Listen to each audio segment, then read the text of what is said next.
Uma das questões mais interessantes em relação à nossa interação com a Lua é: por que nunca voltamos lá depois de as missões Apollo? E o que é ainda mais curioso é que, embora a União Soviética, na época, estivesse se tornado bastante capaz de enviar seus astronautas para a Lua, isso parece nunca ter sido feito. Será que havia ações de governos associados com a Lua? Alienígenas ou outros seres que alertaram a humanidade para ficar longe por algum motivo? Chegar à Lua foi um feito tão inacreditável que até hoje muitas pessoas estão convencidas de que todo o evento foi, na verdade, encenado em um estúdio de Hollywood. Mas sugerem não só que pousamos na Lua, mas que aquilo que foi encontrado lá é mais incrível do que sabemos. Durante a missão lunar Apollo, em 1969, depois do pouso, houve uma falha de 2 minutos que foi muito estranha nas transmissões de rádio. E o que aconteceu durante esses 2 minutos tem provocado muita controvérsia. Columbia, aqui é Houston. Checagem de rádio. Over. Columbia, aqui é Houston. Over. Entendido. Segundo o cientista e pesquisador da NASA, Otto Binder, vários radioamadores conseguiram interceptar comunicações secretas com o controle da missão que não foram tornadas públicas. Os astronautas aparentemente disseram ter visto objetos extraterrestres na Lua, inclusive discos voadores parados ao longo da borda de uma cratera bem à vista. Bom, a verdade é que cada um dos astronautas tinha um canal médico separado. Esse canal não era público e podia ter sido facilmente usado para comunicar informações que não deveriam ser ouvidas nas transmissões gerais públicas. O que é muito interessante nessa história, porém, é o fato de que 30 minutos depois do pouso na Lua, a história estava circulando pela NASA. Ei, você ouviu? Eles viram uma coisa na borda de uma cratera. Todos estavam agitados. Eles não sabiam o que fazer. Eles não sabiam se deviam sair. É interessante assistir as imagens de quando eles voltaram da Lua. Eles não estão sentados lá, pulando e se agitando de alegria, dizendo: eu tive a experiência mais incrível da minha vida, eu estive na Lua. Eles não estão dizendo isso. Eles parecem muito solenes, muito deprimidos, estão quase olhando para baixo. Parece que vão vomitar, eles parecem perturbados. Será que viram alguma coisa lá que não puderam contar ao público por causa das implicações? Acredito que aquilo que esse país decidiu fazer era algo que ia ser feito mais cedo ou mais tarde. Descobrimos pela primeira vez que o homem tem a flexibilidade ou a opção de caminhar aqui neste planeta ou em algum outro. Isso é o início de uma nova era. Depois da Apollo 11, a NASA enviou mais 6 missões tripuladas até a Lua, terminando com a Apollo 17 em 1972. A Lua seduz a imaginação dos homens desde o início da civilização. Ela tem 1/4 do tamanho da Terra e é, de longe, o corpo celestial dominante nos céus noturnos. Ela leva cerca de 30 dias para dar a volta à Terra. A Lua brilha, mas não por causa de alguma propriedade da própria Lua. Ela reflete os raios do Sol e isso a faz brilhar. O motivo de a Lua ter fases é que a Terra bloqueia a luz do Sol conforme a Lua se move ao redor da Terra. Então, gradualmente, ela recebe cada vez um pouco mais dos raios do Sol. A Lua tem muita importância. Ela causa as marés que ajudaram na transição da vida do oceano para a terra firme.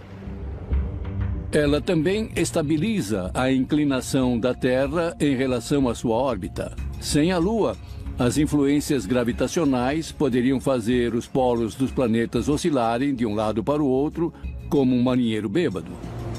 A Terra teria sido um lugar muito mais caótico para que a vida, em especial para que a vida avançada se desenvolvesse se não fosse pela Lua.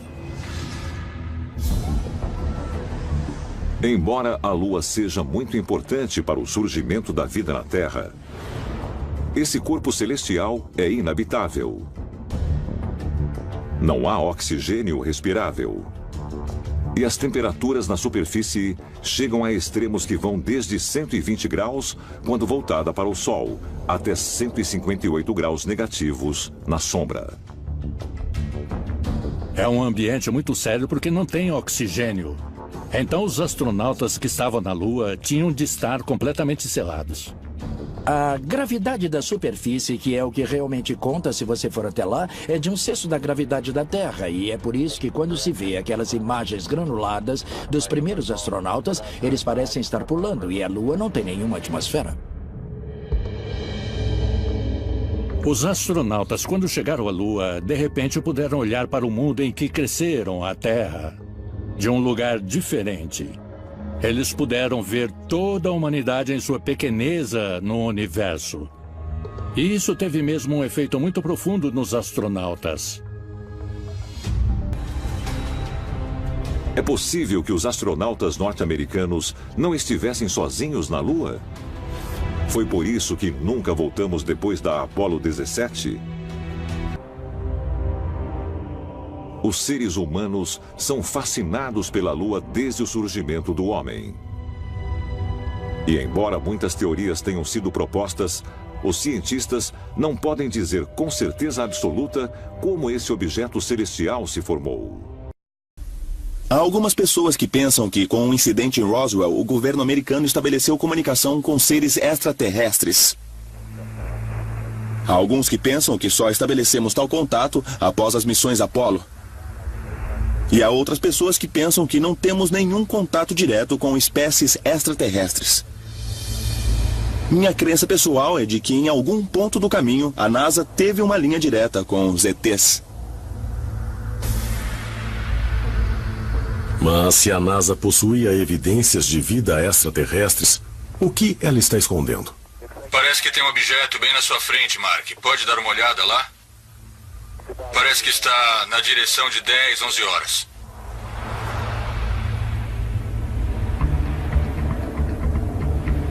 A NASA pode ter encontrado evidências da existência de vida extraterrestre na Lua? E pode haver mais provas da presença alienígena, como a testemunhada por astronautas no ônibus espacial e na Estação Espacial Internacional? –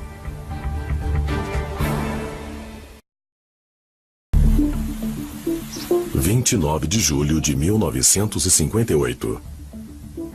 Em reação ao lançamento bem-sucedido do satélite espacial soviético Sputnik, o presidente Dwight Eisenhower assina a Lei Nacional de Espaço e Aeronáutica, fundando oficialmente a NASA. A NASA foi formada em 1958, parcialmente a partir de uma agência já existente no governo chamada de NACA, que lidava com aeronáutica, e depois com o início do programa espacial que se desenvolvia no Exército e na Força Aérea. A NASA foi fundada para levar os Estados Unidos ao espaço e para ser um concorrente na nova direção que a humanidade seguia, explorando o espaço e o sistema solar. O presidente e o Congresso fundaram a NASA como parte do Departamento de Defesa. O motivo oficial era evitar que os soviéticos roubassem tecnologia americana. Mas alguns acreditam que o verdadeiro motivo para essa confidencialidade não era esconder informação dos soviéticos, mas esconder o segredo do público americano. Muitas pessoas têm a ideia de que a NASA é uma agência civil de ciência, mas ela não é. A lei do Congresso que a criou diz que tudo o que eles descobrirem é sujeito a sigilo e deve ser mantido em segredo e longe do povo americano. O relatório Brookings, que foi comissionado pela NASA logo depois da própria NASA ser criada, foi criado essencialmente para decidir o que a NASA deveria fazer se eles fizessem mesmo algum tipo de contato extraterrestre. Se encontrassem artefatos na Lua ou em Marte, ou se tivessem contato direto com uma inteligência superior, o que deveriam fazer? O relatório Brookings diz especificamente, número 1, não contem a ninguém. Se contar a alguém, você vai acabar destruindo a nossa civilização. Vai nos destruir. Nos últimos anos, oficiais do programa espacial da NASA admitiram manipular registros originais de algumas aterrissagens na Lua e perderem pedras coletadas na superfície lunar. Alguns dizem que fotos que a NASA tirou da Lua e de Marte indicam que eles sabem mais do que nos dizem. Nós vamos ter que nos convencer do fato de que nos contaram a mentira coletiva mais monumental de nossas vidas sobre os grupos não humanos tecnologicamente avançados que fundamentalmente impactam a vida sobre o planeta Terra, e vocês vão achar evidências no lado mais distante da Lua e, sem dúvidas, em Marte também. Toda vez que você olha uma fotografia de uma sonda não tripulada do planeta Marte, há quase sempre uma coisa muito estranha que não pertence ao lugar e que parece estrutural. Carl Sagan costumava falar das pirâmides de Elísio. Mas o que esses homens fizeram longe das câmeras?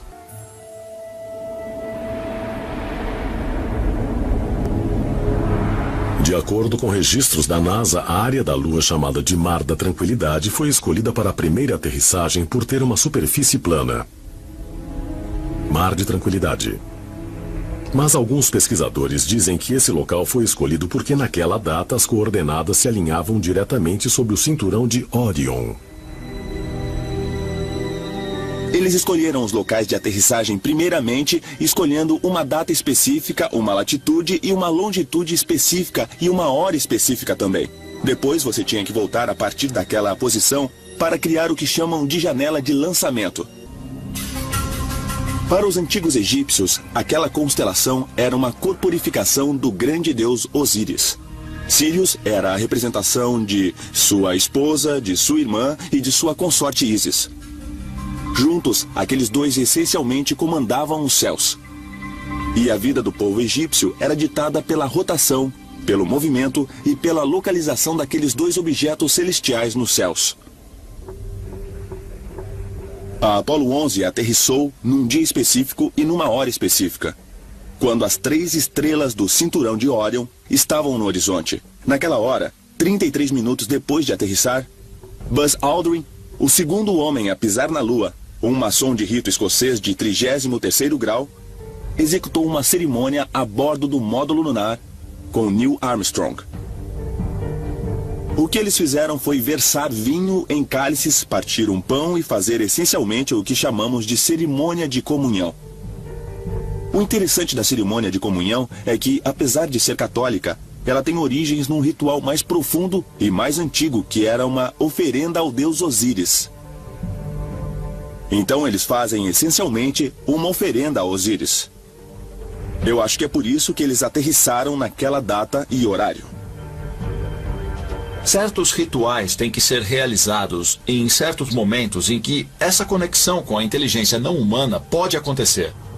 Os sacerdotes de nossos ancestrais, através da tecnologia ou através de certos meios, era a classe de pessoas que faziam contato com essa inteligência não humana. E eles foram treinados a fazer como os cientistas de hoje são treinados, para serem as pessoas que vão para o espaço.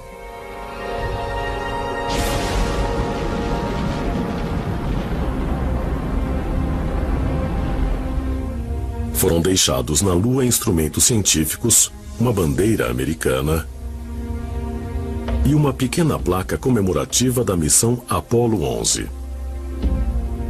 Mas outros itens também foram deixados, como uma sacola contendo uma réplica em ouro de um ramo de oliveira e um disco de silicone com mensagens gravadas de paz e boa vontade de 73 líderes mundiais.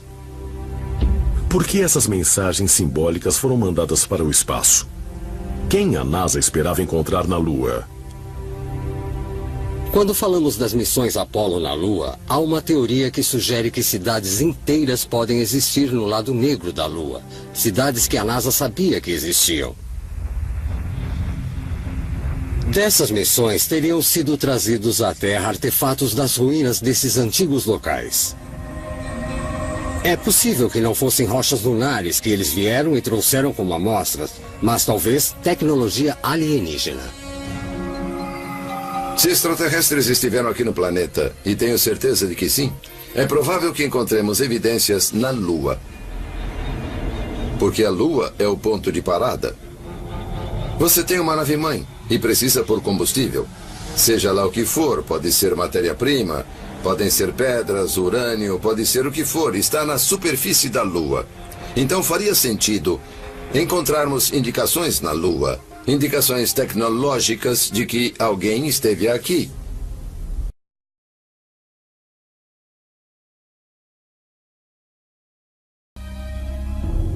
Vemos essa prática de passar conhecimento através de uma sociedade secreta desde a época dos tempos dos Illuminati, que acreditavam que poucos escolhidos da elite eram inteligentes o suficiente e capazes de lidar com esse conhecimento secreto, mas não a população como um todo. Então permanece a questão, esse conhecimento foi passado através das sociedades secretas durante gerações? E isso pode relacionar as sociedades secretas que conhecemos nos tempos modernos àquelas dos tempos dos faraós? Como os antigos egípcios, os pais fundadores da NASA partilhavam da crença de que os humanos descendem de seres extraterrestres. O que os membros dessas sociedades secretas sabiam sobre viagem espacial?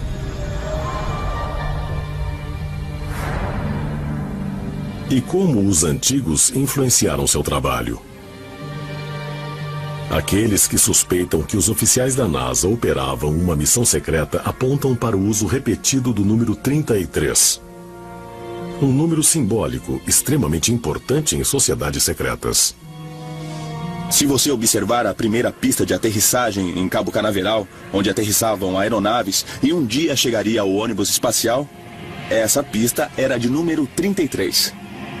Se você observar a plataforma de lançamento em White Sands, no Novo México, a única plataforma de lá é a de número 33.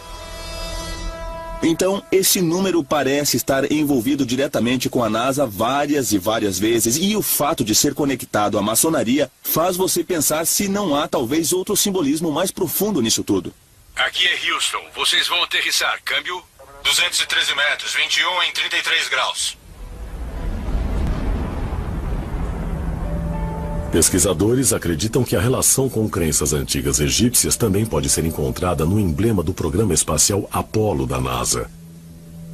Eles dizem que o A grande no campo estelar simboliza não só o deus grego Apolo, mas também Assar, o deus egípcio mais conhecido como Osíris. Isso é indicado pela reunião de 3 estrelas no centro do A, que representam as estrelas do cinturão de Órion. Você tem que suspeitar que estrelas como Órion e Sirius são muito importantes para a NASA, porque era de lá que as tradições antigas, incluindo a egípcia, diziam que os deuses do espaço tinham vindo. Elas seriam nossas origens. Pesquisadores apontam que o símbolo nos emblemas na missão Mercury são quase idênticos a um grande ícone do Antigo Egito. Alguns pesquisadores acreditam que evidências dos objetivos secretos da NASA podem ser encontradas nas relações íntimas entre seus cientistas fundadores e sociedades secretas. Essas sociedades secretas foram formadas em torno de uma crença de que eles descendiam diretamente daqueles grandes deuses do Antigo Egito, Ísis, Osíris e Horus. Eles consideravam esses deuses a verdadeira origem de sua linhagem e também que os próprios deuses vinham do espaço. No topo estavam os maçons. James Webb, que era diretor da NASA. Um homem chamado Kenneth Kleineth, que era o cabeça do programa Mercury, do programa Apollo e do programa Gemini. Ele era um maçom de rito escocês de 33º grau. Abaixo deles havia a Ordem Hermética da Aurora Dourada, ou os seguidores de Aleister Crowley. Pessoas como Jack Parsons, da JPL, se reuniram e acabaram sob o mesmo teto, com os mesmos objetivos,